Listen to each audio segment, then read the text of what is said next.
Tengo el honor de estar hoy aquí con vosotros en vuestro comienzo de una de las mejores universidades del mundo. La verdad sea dicha, yo nunca me gradué. A decir verdad, esto es lo más cerca que jamás he estado de una graduación universitaria. Hoy os quiero contar 3 historias de mi vida. Nada especial, solo 3 historias. La primera historia versa sobre conectar los puntos. Dejé la Universidad de Reed tras los 6 primeros meses, pero después seguí vagando por allí otros 18 meses más o menos antes de dejarlo todo. Entonces, ¿por qué lo dejé? Comenzó antes de que yo naciera. Ni mi madre biológica era una estudiante joven y soltera y decidió darme en adopción. Ella tenía muy claro que quienes me adoptaran tendrían que ser titulados universitarios, de modo que todo se preparó para que fuese adoptado al nacer por un abogado y su esposa. Solo que cuando yo nací decidieron en el último momento que lo que de verdad querían era una niña. Así que mis padres, que estaban en lista de espera, recibieron una llamada a medianoche preguntando: «Tenemos un niño no esperado, ¿lo queréis?». «Por supuesto», dijeron ellos. Mi madre biológica se enteró de que mi madre no tenía titulación universitaria y que mi padre ni siquiera había terminado el bachillerato. Así que se negó a firmar los documentos de adopción.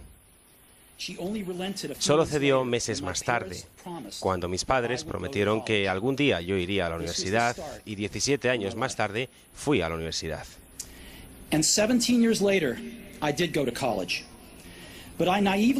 Pero de forma descuidada elegí una universidad que era casi tan cara como Stanford, y todos los ahorros de mis padres de clase trabajadora los estaba gastando en mi matrícula. Después de 6 meses no le veía propósito alguno. No tenía idea de qué quería hacer con mi vida, y menos aún de cómo la universidad me iba a ayudar a averiguarlo, y me estaba gastando todos los ahorros que mis padres habían conseguido a lo largo de su vida.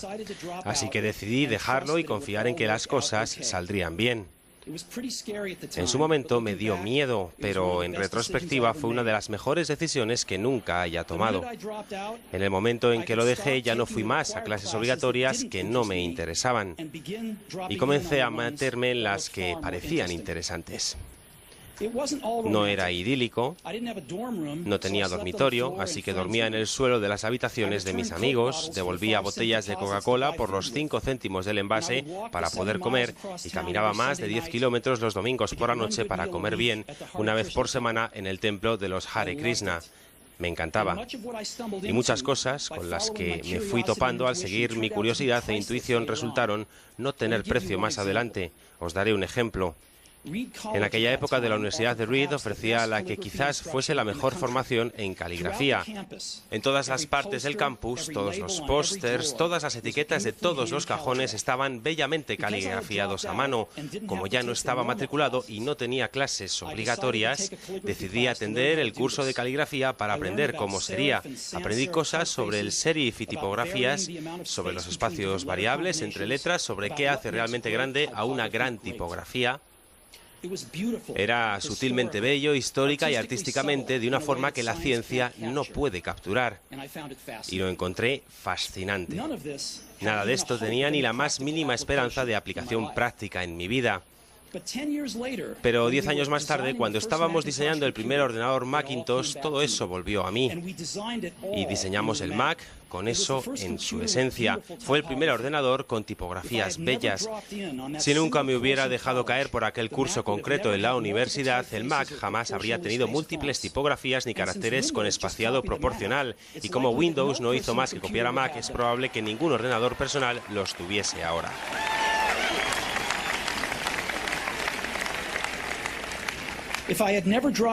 Si nunca hubiera decidido dejarlo, no habría entrado en esa clase de caligrafía y los ordenadores personales no tendrían la maravillosa tipografía que poseen. Por supuesto, era imposible conectar los puntos mirando hacia el futuro cuando estaba en clase. Pero fue muy claro al mirar atrás 10 años más tarde. De nuevo, no puedes conectar los puntos hacia adelante, solo puedes hacerlo hacia atrás.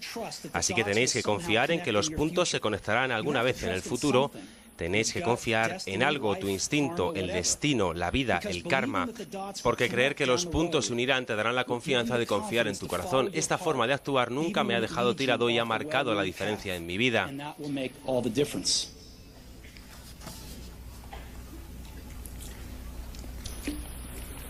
Mi segunda historia es sobre el amor y la pérdida. Tuve suerte, supe pronto en mi vida qué era lo que más deseaba hacer.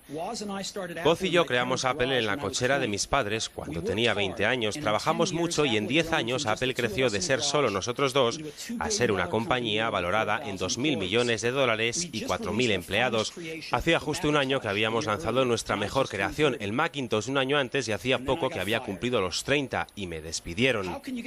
¿Cómo te pueden echar de la empresa que tú has creado? Bueno, mientras Apple crecía, contratamos a alguien que yo creía muy capacitado para llevar la compañía junto a mí.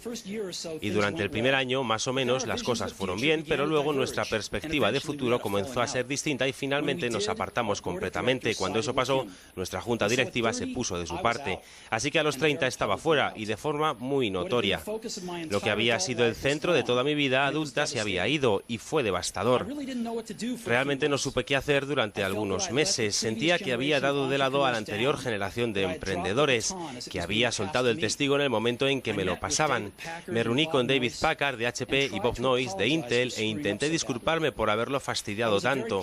Fue un fracaso muy notorio e incluso pensé en huir del valle. Pero algo comenzó a abrirse paso en mí. Aún amaba lo que hacía. El resultado de los acontecimientos en Apple no había cambiado eso ni un ápice. Había sido rechazado, pero aún estaba enamorado. Así que decidí comenzar de nuevo. No lo vi así entonces, pero resultó ser que el que me echaran de Apple fue lo mejor que jamás me pudo haber pasado. Había cambiado el peso del éxito por la ligereza de ser de nuevo un principiante, menos seguro de las cosas. Me liberó para entrar en uno de los periodos más creativos de mi vida. Durante los siguientes 5 años creé una empresa llamada Next, otra llamada Pixar, y me enamoré de una mujer asombrosa que se convertiría después en mi esposa. Pixar llegó a crear el primer largometraje animado por ordenador, Toy Story, y es ahora el estudio de animación más exitoso del mundo. En un notable giro de los acontecimientos, Apple compró Next y yo regresé a Apple. Y la tecnología que desarrollamos en Next es el corazón del actual renacimiento de Apple. Y Lawrence y yo tenemos una maravillosa familia. Estoy bastante seguro de que nada de esto hubiera ocurrido si no me hubieran echado de Apple. Creo que fue una medicina horrible, pero supongo que el paciente la necesitaba. A veces, la vida te da en la cabeza con un ladrillo. No perdáis la fe. Estoy convencido de que la única cosa que me mantuvo en marcha fue mi amor por lo que hacía. Tenéis que encontrar qué es lo que amáis, y esto vale tanto para vuestro trabajo como para vuestros amantes. El trabajo va a llenar gran parte de vuestra vida y la única forma de estar realmente satisfecho es hacer lo que consideréis un trabajo genial. Y la única forma de tener un trabajo genial es amar lo que hagáis. Si aún no lo habéis encontrado, seguid buscando, no os conforméis. Como en todo lo que tiene que ver con el corazón, lo sabréis cuando lo hayáis encontrado, y como en todas las relaciones geniales, las cosas mejoran y mejoran según pasan los años. Así que seguid buscando hasta que lo encontréis, no os conforméis.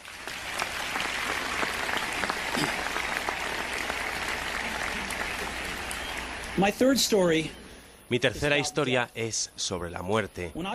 Cuando tenía 17 años leí una cita que decía algo como: si vives cada día como si fuera el último, algún día tendrás razón. Me marcó. Y desde entonces, durante los últimos 33 años, cada mañana me he mirado en el espejo y me he preguntado: si hoy fuese el último día de mi vida, ¿querría hacer lo que voy a hacer hoy? Y si la respuesta era no, durante demasiados días seguidos sabía que necesitaba cambiar algo. Recordar que voy a morir pronto es la herramienta más importante que haya encontrado para ayudarme a tomar las grandes decisiones de mi vida. Porque prácticamente todo, las expectativas de los demás, el orgullo, el miedo, el ridículo o el fracaso, se desvanecen frente a la muerte, dejando solo lo que es verdaderamente importante. Recordar que vas a morir es la mejor forma que conozco de evitar la trampa de pensar que tienes algo que perder. Ya estás desnudo. No hay razón para no seguir tu corazón. Hace casi un año me diagnosticaron cáncer. Me hicieron un chequeo a las 7:30 de la mañana y mostraba claramente un tumor en el páncreas. Ni siquiera sabía qué era el páncreas. Los médicos me dijeron que era prácticamente seguro un tipo de cáncer incurable y que mi esperanza de vida sería de 3 a 6 meses. Mi médico me aconsejó que me fuese a casa y dejara zanjados mis asuntos. Forma médica de decir, prepárate a morir. Significa intentar decirle a tus hijos en unos pocos meses lo que ibas a decirles en 10 años. Significa asegurarte de que todo queda atado y bien atado. Para que sea tan fácil como sea posible para tu familia, significa decir adiós. Viví todo un día con ese diagnóstico. Luego, a última hora de la tarde, me hicieron una biopsia metiéndome un endoscopio por la garganta a través del estómago y el duodeno. Pincharon el páncreas con una aguja para obtener algunas células del tumor. Yo estaba sedado, pero mi esposa, que estaba allí, me dijo que cuando vio las células al microscopio, el médico comenzó a llorar, porque resultó ser una forma muy rara de cáncer pancreático que se puede curar con cirugía. Me operaron y ahora estoy bien.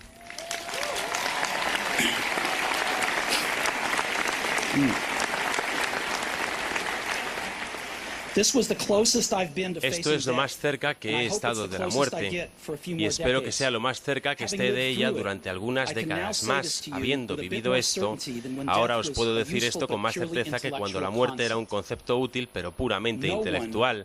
Nadie quiere morir. Ni siquiera la gente que quiere ir al cielo quiere morir para llegar allí. Y sin embargo, la muerte es el destino que todos compartimos. Nadie ha escapado de ella y así tiene que ser. Porque la muerte es posiblemente el mejor invento de la vida. Es el agente de cambio de la vida. Retira lo viejo para hacer sitio a lo nuevo. Ahora mismo lo nuevo sois vosotros, pero dentro de no demasiado tiempo, de forma gradual, os iréis convirtiendo en lo viejo y seréis apartados. Siento ser tan dramático, pero es bastante cierto. Vuestro tiempo es limitado, así que no lo gastéis viviendo la vida de otro. No os dejéis atrapar por el dogma que es vivir según los resultados del pensamiento de otros. No dejéis que el ruido de las opiniones de los demás ahogue vuestra propia voz interior. Y lo más importante, tened el coraje de seguir vuestro corazón y vuestra intuición.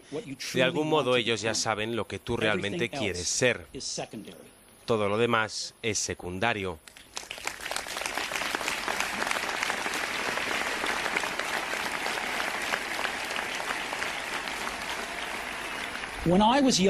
Cuando era joven, había una publicación asombrosa llamada The Whole Earth Catalog, una de las Biblias de mi generación. La creó un tipo llamado Stephen Brandt, no lejos de aquí, en Menlo Park, y la trajo a la vida con su toque poético. Eran los últimos años 60, antes de los ordenadores personales y la autoedición, así que se hacía con máquinas de escribir, tijeras y cámaras Polaroid. Era como Google con tapas de cartulina 35 años antes de que llegara Google. Era idealista y rebosaba de herramientas claras y grandes conceptos. Stewart y su equipo sacaron varios números de The Whole Earth Catalog y cuando llegó su momento sacaron un último número.